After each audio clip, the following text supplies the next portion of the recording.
¿Nuestros ojos se volvieron un poco agnósticos o están ya saturados?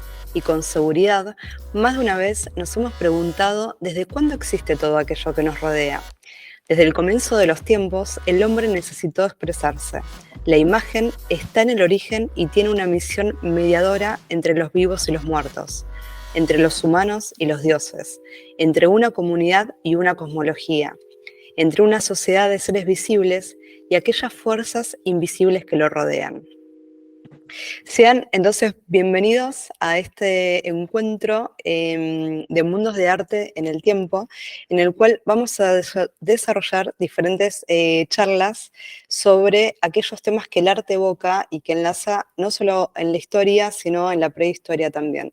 Para ello voy a contar con un socio de honor que quiero presentarles, aunque algunos ya lo conocen, que es Andrés Garcés desde el Eje Cafetero de Colombia, director de Es Gallery. Andrés Garcés, muy bienvenido. Muchas gracias, Tamara. Muchas gracias por la invitación y espero que esta introducción sea de agrado de todos ustedes. 17.000 años antes de Cristo. La horda de 25 individuos magdalenienses caminaba buscando un techo donde dormir. Y eran esas grutas, esas cavernas que años atrás los habían cobijado. Generaciones y generaciones habían puesto sus manos, sus diseños, su mundo interior, su cosmogonía al interior de ella. Caminaban, hacía frío y a la noche estaba entrando. Uno de ellos, el más hábil, saca de una incipiente mochila 3 objetos: una antorcha, una figurita en forma de mujer y una especie de pedernal. Con él enciende el fuego y los 25 individuos entran a esta primera sala que los recibe con maravillosos dibujos que la antorcha va haciendo lucir, haciendo develar, y esos dibujos conformaban estos animales que los acompañaban día a día en su vida a través de este mundo, un mundo que era difícil, un mundo frío, un mundo lleno de peligros. Estaban los bisontes, estaban los ñus, el Ur, uno de sus protagonistas principales, el hombre, la flecha y algunos diseños que podríamos llamar geométricos. Wow, qué interesante introducción, Andrés, para abordar entonces este primer paso en lo que comúnmente, ¿no?, se conoce como el arte rupestre. Y para empezar, vamos a hacer una observación sobre ello y queremos contarles que estas charlas van a estar encuadradas desde recorrer estos diferentes momentos, desde reflexiones desde nuestro campo, que es el campo del arte, el campo de la crítica, ¿sí?, que obviamente va a incorporar algunos elementos que seguramente van a reconocer entre pasajes filosóficos, históricos, sociológicos, antropológicos, arqueológicos, como sobre todo es en este caso. Luego de esta introducción tan hermosa, Andrés, que nos has traído con este texto, queremos contarles que, bueno, justamente desde el lado etimológico, la palabra rupestre viene de roca y significa justamente aquella manifestación que se ha hecho sobre una roca, es decir, sobre piedras. Por esto no es entonces una casualidad que así se conozca al arte prehistórico. Y en este caso, Andrés, nos traes algo relacionado con la época del Paleolítico. ¿De qué se trata ese texto tan lindo que nos has contado y por qué lo elegiste para el inicio de esta charla? Tami, estamos hablando de las cuevas de Lascaux, en la Dordoña francesa, y lugar, escenario de, yo creo, los más maravillosos elementos simbólicos y representativos a través de la gráfica que se puede encontrar en, ya podemos decir, el Homo sapiens al final del Paleolítico, en el Paleolítico superior. Muy bien. ¿Y cuáles son, no sé si querés empezar por los elementos, por qué fue lo que se encontraron o no, por esa historia tan linda, ¿no? Que fue el descubrimiento de las cuevas en Lascaux. Bueno, Tamara, alrededor del año 1940, año difícil en Europa, la guerra se posicionaba en todos los lugares, en todos los rincones. Un joven con unos amigos van detrás de un perro. Ese perro cae por un hoyo. Él, en su afán de recogerlo, entra a ese hoyo. Ese hoyo, cuando llega a tocar tierra, queda maravillado, porque con la poca luz que tenía, con los pocos elementos, pudo vislumbrar una serie de animales fantásticos. La línea muy definida, ornamentados, llenos de movimiento, algo que realmente lo conmovió. Él sale, eh, pasan 2 días, va con los mismos amigos, muy preparado, tenían cuerdas, tenían ya unas linternas mejores, unas antorchas mejores y entran a la caverna. Al encontrar este primer pasadizo, se encuentran con una serie de caballos ricamente adornados y en movimiento, con crines. Y después, tiempo después, se dice que estos caballos por sus pieles representan de una u otra manera la estación de la primavera. Y bueno, él se encuentra con un hueco, una profundidad, pero tenía cuerdas. Baja rápidamente y se encuentra con algo que lo marcó de por vida. Este niño se llama Marcel Robidet. Y Robidet, entonces, al ver este escenario, queda realmente extasiado. Un hombre, un pájaro y un uro. Realmente encuentra toda una escena, un relato paleolítico, algo que nos quiso contar o quiso contar un ser muy, muy antiguo, un ser que ya no vive, que ya no está con nosotros. Esa es la historia. Después va donde su profesor, el profesor baja con ellos y hace un gran boom en las cuevas de Lascaux.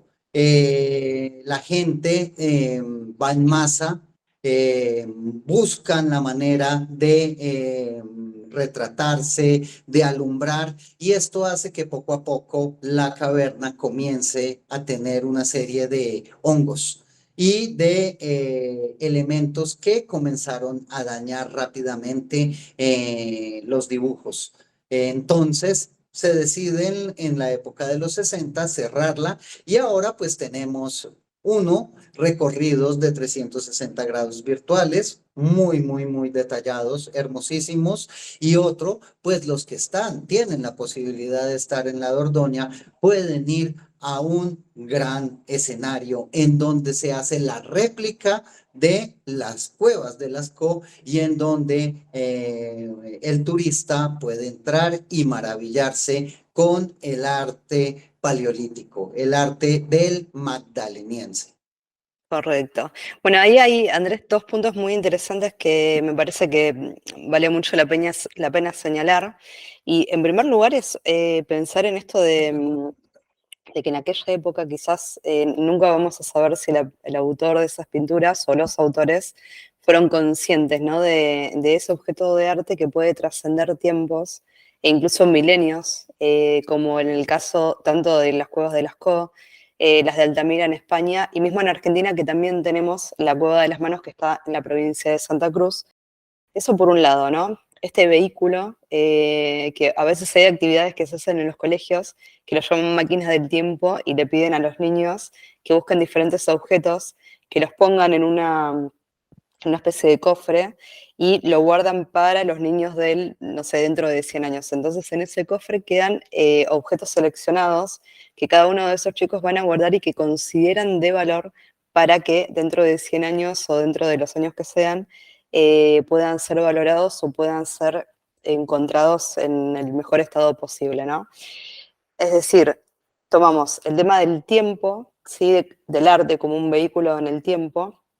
Y por otro lado también esa idea de la conservación y de la importancia que tiene justamente tener muchísimo cuidado con un montón de agentes que, si bien en la década del 40 o posteriormente cuando fueron haciendo descubrimientos de este tipo de lugares arqueológicos, de repente se transformaban en grandes centros turísticos donde había un montón de afluencia de público, pero no se tenía en cuenta justamente que al cambiar las condiciones naturales de las cuevas, esto resultaba en un modo, digamos, contaminante para el acervo patrimonial arqueológico de cada uno de esos lugares. Y bueno, por supuesto, el hombre trae bacterias, humedad ambiente, etcétera, etcétera. Así como en las cuevas de Lascaux, en Altamira también se realizó un museo de interpretación que está ubicado en el valle y con algunos supuestos de arquitectura que hacen que no sea contrastante con el paisaje y que la gente pueda hacer una interpretación sin necesidad de tener que hacer una afluencia que genere un desequilibrio para este entorno. Andrés, me encantaría, bueno, que sigamos avanzando justamente sobre esto que contabas de las figuras o de aquello que tiene que ver justamente con los motivos que se han encontrado en las cuevas. Bueno, empecemos por lo que estábamos hablando. El caballo tiene el pelaje de principios de primavera, los suros del verano y los ciervos del otoño. Esto hace que de una u otra manera también nos estamos metiendo con los ciclos naturales. Estamos viendo prácticamente un calendario dentro de la misma cueva. Y bueno, la cueva, como todos los que trabajan o les gusta la espeleología, sabe que no es un solo recinto, es un espacio de más de 250 metros, laberíntico, en donde el caminante va a entrar en sitios muy reducidos, pero en otros lugares muy, muy amplios. Y de esos lugares amplios hay que rescatar el divertículo axial. Este que fue denominado la Sixtina del Paleolítico es donde se encuentra la mayor concentración de animales, caballos, uros, también tenemos ciervos, también tenemos bisontes, bueno, una serie de animales que incluso no pertenecen a a un mismo periodo. Eso quiere decir que fueron pintados capa sobre capa, respetando los diseños anteriores y ubicando los nuevos en diferentes posiciones, haciendo un recorrido maravilloso, haciendo una cabalgata increíble, una estampida generosa de color, generosa de forma, generosa de interpretación. Qué interesante lo que contás, porque sabes que casualmente investigando para este tema del programa de hoy, en algunos de los videos que muestran algunas imágenes y que hacen también interpretación, la Cueva de las Manos tiene figuras que datan aproximadamente desde hace 9.300 años hacia el presente. Y dentro de las diferentes pinturas y de estos trabajos tan cuidados de espeleología arqueológica, si me permite la expresión, justamente lo que encontraron es que había una diferencia en los tintes que se utilizaban en cada uno de los seriados que contenían estos motivos, entre los cuales se encontraron, por ejemplo, el ocre como una de las series más antiguas y posteriormente pasaron a otro que era un color más rojizo violáceo, si se quiere, y posteriormente a otro un poquito más color ciruela, si se quiere, ¿no? Y dentro de estos diferentes seriados que pertenecen a diferentes épocas, el motivo también cambiaba. Porque en algunos, por ejemplo, aparece la fauna local, que es la del guanaco, en lo que es la meseta patagónica de Argentina, y hay otras figuras, por ejemplo, que remiten a justamente que le da nombre, que es la Cueva de las Manos.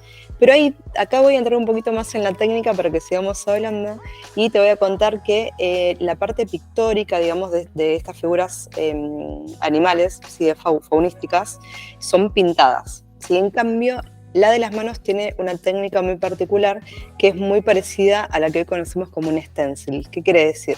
Ellos utilizaban sus manos, ¿sí? Y con esta pintura que era soplada a través de la boca, con una técnica para hacer como si fuese las veces de un aerógrafo, quedaba marcado el negativo de esta mano, ¿sí?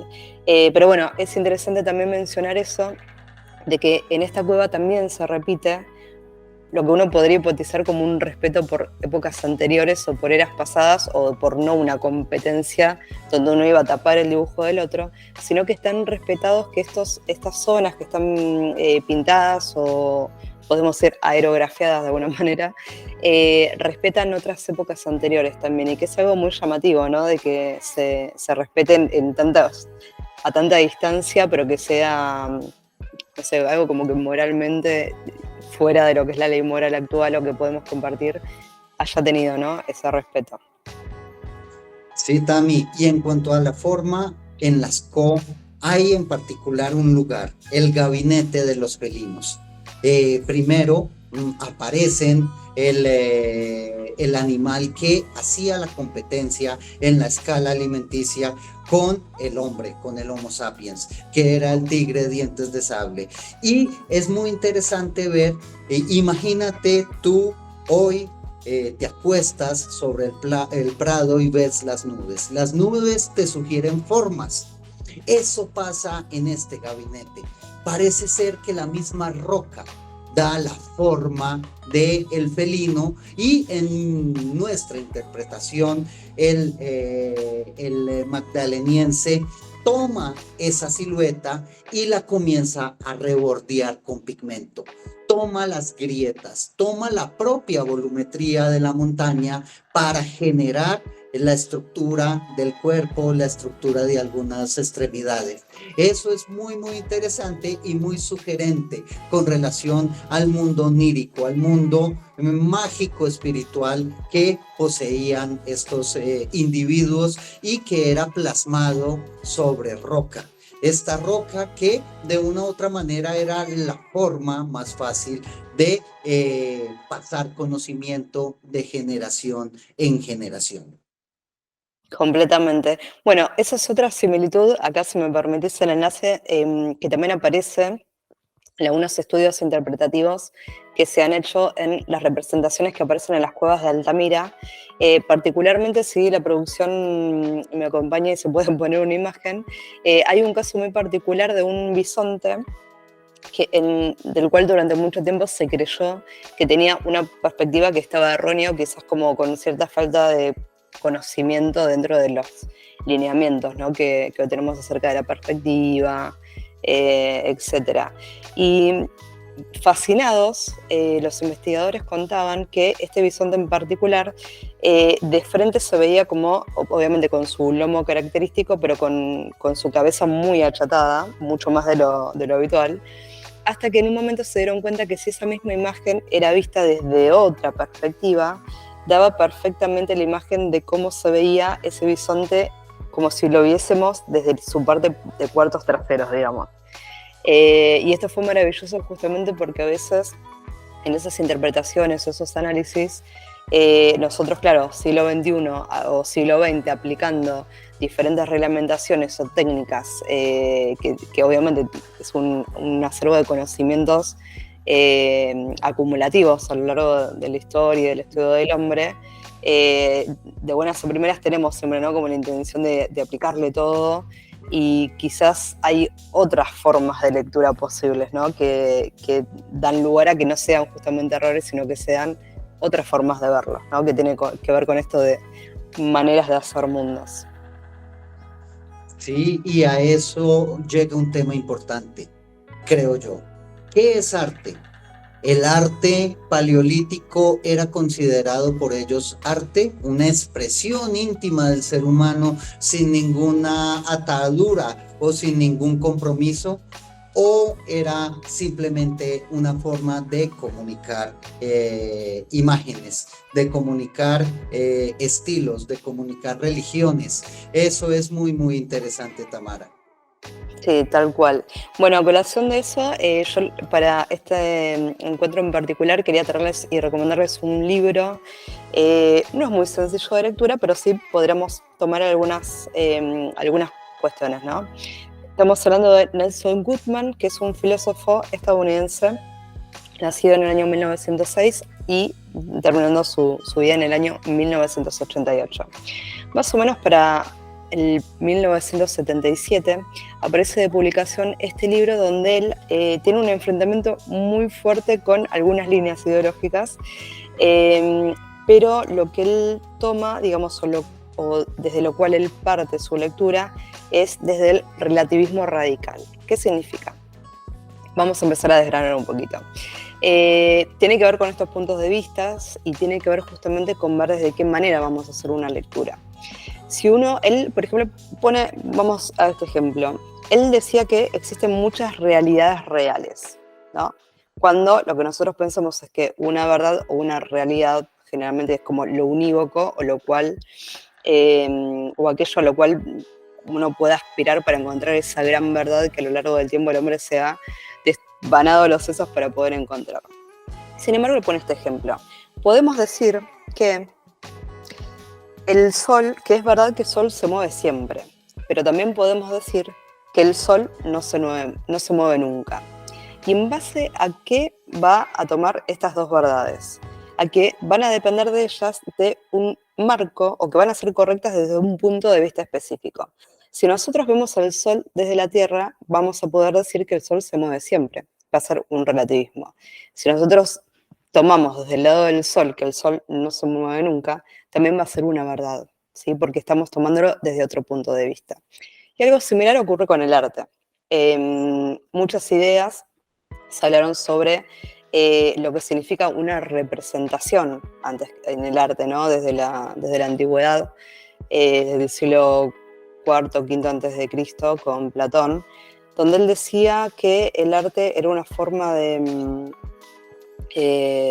no sé si es, no como una forma de engaño por parte del artista, porque estaba mostrando un punto de vista respecto a algo, que no era una verdad, sino que era un punto de vista diferente, pero que para ellos hacía como una especie de engaño.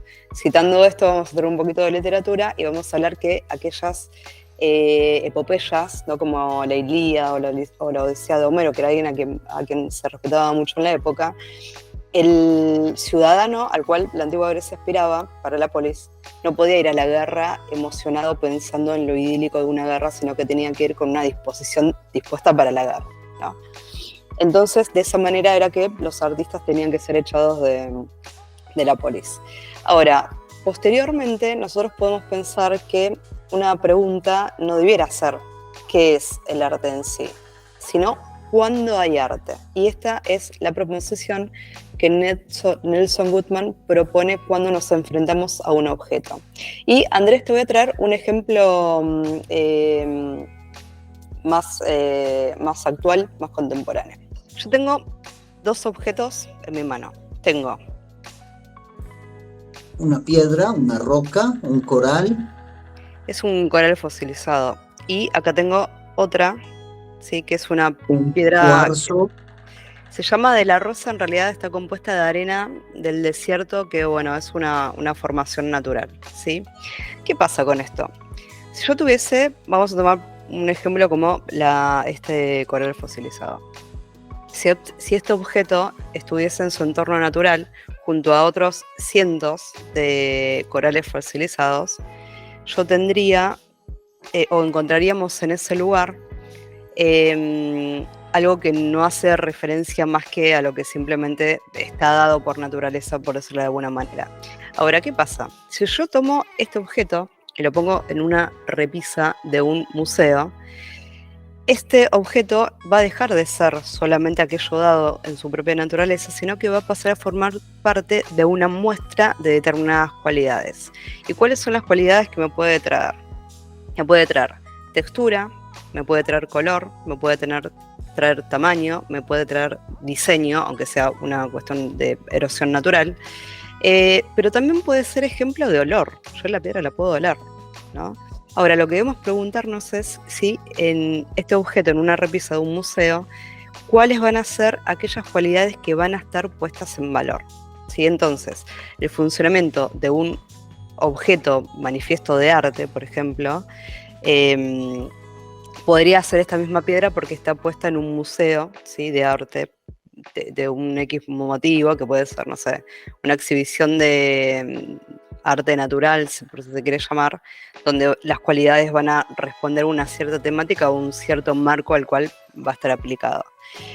Y también esto en algunos años se traslada que en la antigüedad, lo que nosotros hoy llamamos arte y podemos aplicar a la antigüedad, justamente es que quizás aquellos individuos, aunque nosotros no lo sepamos, no concebían el arte como tal, sino que implicaba una forma que pudo haber pertenecido a un ritual, pudo haber pertenecido a una cuestión religiosa, como bien mencionabas, a una evocación o a un calendario, o sea, a algo que tiene referencia a una cuestión utilitaria.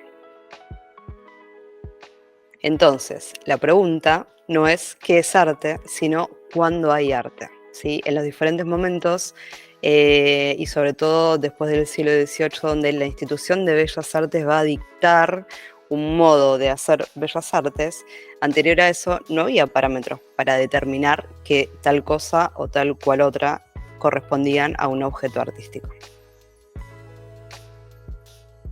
Claro que sí, Tamara. Y podemos entonces resumir esto como que el arte es un constructo, es una construcción social encaminada a hacer una selección basada en ciertos parámetros en los cuales predomina o es importante la estética. Excelente, excelente. Justamente habrá arte cuando aquel objeto en ese tiempo y espacio en el cual está exhibido va a ser justamente una muestra o un ejemplo de sus cualidades estéticas.